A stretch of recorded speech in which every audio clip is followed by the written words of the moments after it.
Para saber qual o impacto dessa declaração da Organização Mundial de Saúde no sistema de saúde público, eu converso com o médico Luiz Fernando Correia, ao vivo, direto de Washington, nos Estados Unidos. Boa noite, doutor Luiz Fernando. Obrigada por atender o nosso convite. Boa noite, Cláudia. É um prazer estar com você e com quem está nos assistindo aqui agora.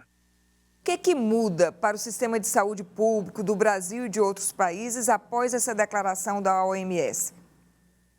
Cláudia, essa declaração ela faz com que os países membros da OMS, que assinaram vários tratados internacionais, passem a receber e aceitar, em princípio, as orientações da OMS com relação ao atual surto da monkeypox, ou varíola dos macacos, e o mais importante, que utilizem a OMS como um centralizador de informações, ou seja, os países passam a ter um compromisso maior de acompanhar o surto e informar esses dados ao organismo internacional, no caso a OMS.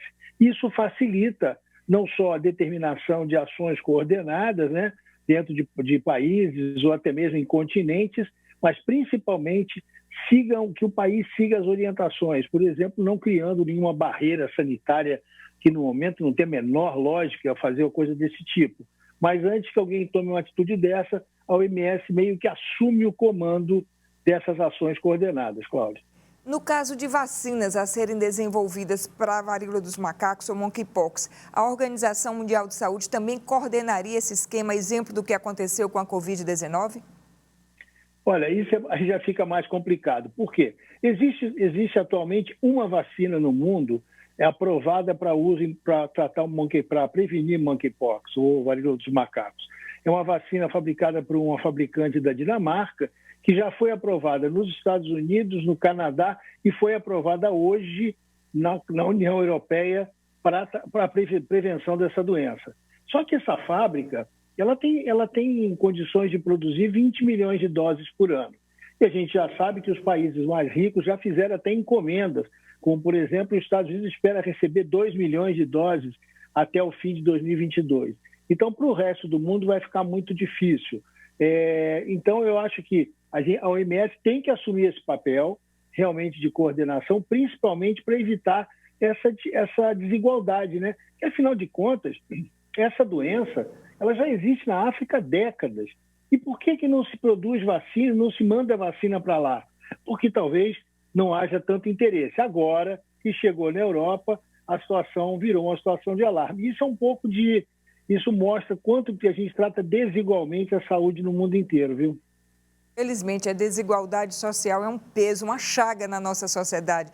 Doutor Luiz, há motivo para a população ficar preocupada? Que tipo de cuidado cada cidadão deve ter? Cláudia, a gente não tem motivo para ficar preocupado. Eu acho que a gente tem que ficar atento, né? Foi até falado na matéria, o mais importante. Como a gente sabe, primeiro que essa doença é uma doença que o mundo inteiro não conhece direito, né? A gente conhecia como médico no livro da faculdade e alguns poucos colegas foram à África estudar essa doença.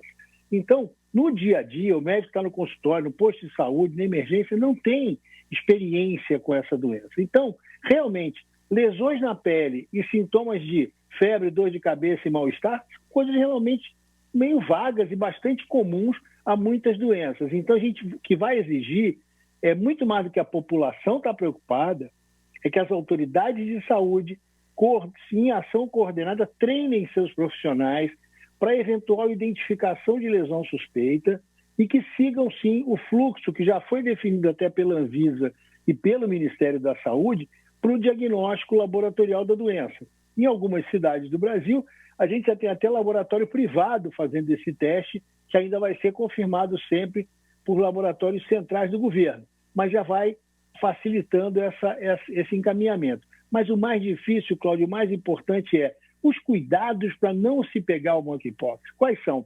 Você não vai você pega a monkeypox se tiver contato íntimo, muito próximo com outra pessoa que esteja infectada, através das lesões da pele, que podem estar em fase de bolinha, podem estar já em fase de casquinha, lesões, vamos lembrar, lesões muito parecidas com a catapora, com a diferença de que elas são mais isoladas, elas não aparecem em bando, né? Tem aparecido muito lesões na região genital, lesões na face e lesão nas mãos e nos braços. mas um número muito pequeno dessas lesões. Então, se você não ficar em contato íntimo muito próximo com alguém que esteja infectado, você não vai pegar essa doença. E aí, lembrando que a gente ainda está vivendo o tempo da pandemia da Covid, né? Embora muita gente prefira não pensar nisso, se você se cuidar para não pegar Covid, você não vai pegar monkeypox. É simples assim. Ou seja, mas o senhor disse uma coisa interessante que eu queria chamar a atenção. Se precisa um cuidado, um contato mais íntimo para se contaminar com a doença, não é o caso, então, de fazer o isolamento do paciente como a gente faz com o paciente da Covid. O isolamento que tem que ser feito é basicamente você não compartilhar roupa de cama, obviamente não dormir na mesma cama que essa pessoa, e não ter esse contato próximo de pele ou mesmo de pequena distância, porque pode passar pelas gotículas da respiração, mas é para quem está muito pertinho. Até por isso que muita gente tem confundido essa doença como uma doença sexualmente transmissível, mas ela não é uma doença sexualmente transmissível. É que na hora que você faz sexo, você está muito próximo do seu parceiro. Então, obviamente, a situação de transmissão é possível, mas não é doença sexualmente transmissível, ela passa por esse contato próximo. Então, se você manter uma certa distância de quem está infectado, tem indicação de que vai ficar isolado por uma questão respiratória, como é o caso da Covid. Vai ficar isolado de não compartilhar roupa de cama, não chegar muito perto. Quem for cuidar, sim, de uma pessoa com esse tipo de coisa, ajudar, por exemplo, na limpeza de fazer curativo ou passar algum remédio nas lesões, aí sim deve estar usando máscara, porque vai estar muito perto dessa pessoa e pode pegar pelas gotículas. Mas se não vai ser assim. Eu costumo dizer isso. Se você se cuidar para a Covid, você não vai pegar monkeypox. Ok, muito obrigada, doutor Luiz Fernando Correia, pelos esclarecimentos que, aliás, foram muito importantes para a gente.